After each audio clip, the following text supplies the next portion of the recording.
नमस्ते सभी को।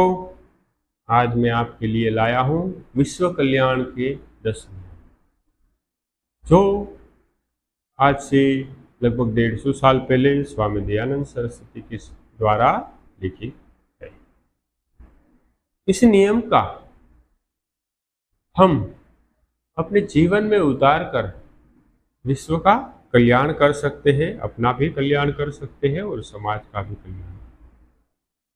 आइए देखते हैं 10 नियमों को और समझते हैं। पहला नियम है, सब सत्य विद्या और जो पदार्थ विद्या से जाने जाते हैं उन सब का आदि मूल परमेश्वर है। यानी कि जो सत्य विद्याओं के द्वारा जो पदार्थ जाने जाते हैं और जो विद्याएं हैं उन सब का आदि मूल परमेश्वर है, क्योंकि ईश्वर सत्य है।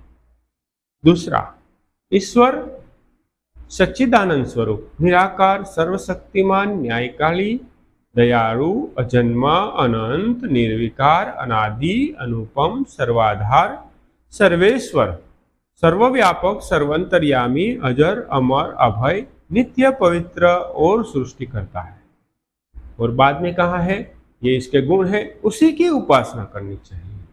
तो यहाँ ईश्वर के सभी गुणों के बारे में बताया गया है और कहा गया है कि इसी की उपासना करनी चाहिए। आज हम हजारों देवी देवताओं को अलग अलग तरीके से पूजते हैं, तो उसमें विश्व का कल्याण नहीं होता, एकता नहीं होती। तो आपको यहाँ बताते हैं कि एक ही ईश्वर की पूजा करनी चाहिए जो ये गुणों वाला है। तीसरा, वेद सब सत्य विद्याओं की पुस्तक है। वेद का पढ़ना पढ़ाना और सुनना सुनाना सब आर्यों का परम धर्म है। यानी कि वेद है वो सब सत्य विद्याओं का पुस्तक है, कोई मानव रचित नहीं है, इसलिए उसमें असत्य नहीं हो सकता। ये ईश्वर रचित है, ईश्वर के द्वारा दिया हुआ ज्ञान है, तो इसको सब आर्यों को, श्रेष्ठों को पढ़ना पढ़ाना और सुनना सुनाना चाहिए।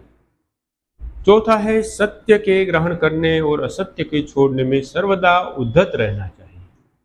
यानी कि कोई भी सत्य चीज है उसको हमें स्वीकार करना चाहिए और असत्य को छोड़ना चाहिए।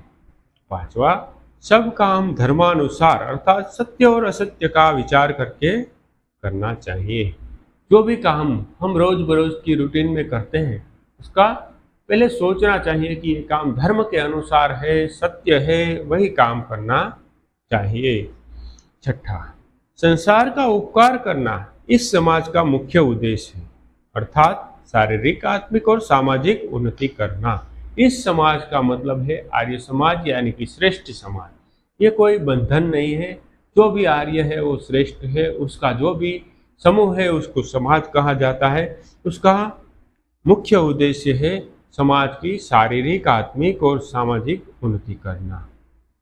सातवां है, सबसे प्रीतिपूर्वक धर्मानुसार यथा योग्य वर्तना चाहिए। यह भी एक बहुत बढ़िया है। आठवां, अविद्या का नाश और विद्या की वृद्धि करनी चाहिए। यानी कि सब जो आर्य जन, श्रेष्ठ जन है, उसको अविद्या का नाश करना चाहिए और जो विद्या है उसको बढ़ावा देना चाहिए, बुद्धिजीवियों को आगे लाना चाहिए। 9, प्रत्येक को अपनी उन्नति से संतुष्ट न रहना चाहिए, किंतु सबकी उन्नति में अपनी उन्नति समझनी चाहिए।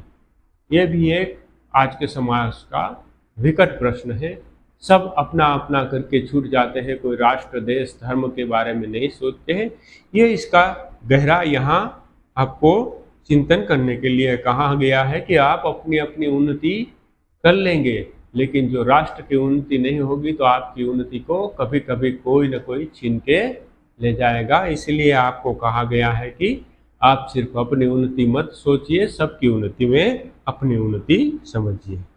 10वां है, सब मनुष्यों को सामाजिक, सर्वहितकारी नियम पालने में परतंत्र रहना चाहिए और प्रत्येक हितकारी नियम में सब स्वतंत्र रहे।